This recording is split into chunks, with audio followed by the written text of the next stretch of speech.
Star India one मध्ये आपलं स्वागत आहे। पाहूया आजची प्रमुख माहिती। जी व्यक्ती काल ज्याच्यावरती हल्ला झालेला आहे तर त्याच्या कपाल देखील भगवा गंध होता, म्हणून ह्या सगळ्या घटनेचं अद्याप कारण देखील स्पष्ट झाले नाही काय। तो धर्मकार्य करत होता, धर्मकार्यामध्ये सक्रिय होता, पण कर्तव्य म्हणून जर पाहिलं तर त्यांनी त्याचं कर्तव्य बजावण्याकरता प्रयत्न प्रामाणिकपणे केला, पण कुठंतरी कारण स्पष्ट होणं गरजेचं आहे।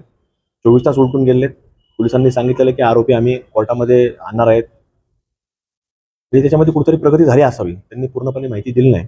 तो असू द्या, तपासाचा भाग असतो, फार आपल्याला त्याची माहिती नको, पण आरोपी सापडणं, त्याला कठोर शासन होणं, आणि आपण जर पाहिलं तर आम्ही त्याच्यावरती हे जे लोक आरोपी आहेत, जे काय नावं निष्पन्न होत आहेत, समोर येत आहेत, चर्चेत नाही येत आहेत, हे देखील समोर आलेलं आहे की ते फिलिस्तीनचं काही समर्थन करणारी लोक याच्यामध्ये आहेत, असं आपल्याला पाहायला मिळतंय, ऐकायला मिळतंय। आणि भारताच्या बद्दल त्यांना कुठेही आत्मीयता नाही। फिलिस्तीनचं भारतात राहायचं आणि फिलिस्तीनचं समर्थन करायचं, अरे त्याला नगरचं माहीत नाही, जिल्हा माहीत नाही, आणि त्याला फिलिस्तीन कसा माहिती होतं हेच मला समजत नाही।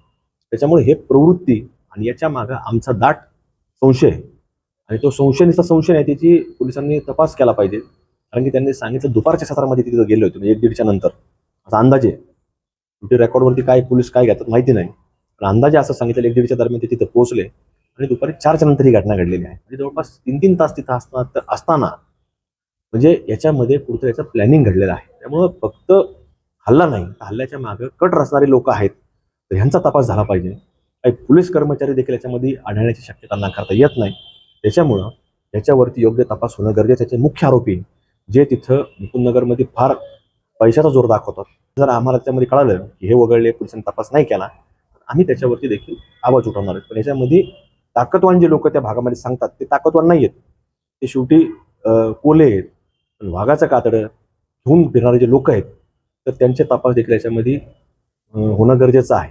आणि जर झाला नाही, योग्य रीतीने झाला नाही, तर आम्ही निश्चित रूपानं त्याच्यामध्ये आम्ही वेगळी भूमिका घेऊन आम्ही ती आमची भूमिका मांडण्याचं काम करणार आहे। जर पाहिजे कुटुंब आज पोलीस मुख्यालयामध्ये पोलीस अधीक्षक साहेब जे आहेत, सुदर्शनची मोमक्का यांची भेट घेतली, त्यांनी विनंती केली आहे की आरोपी तात्काळ अटक करावी।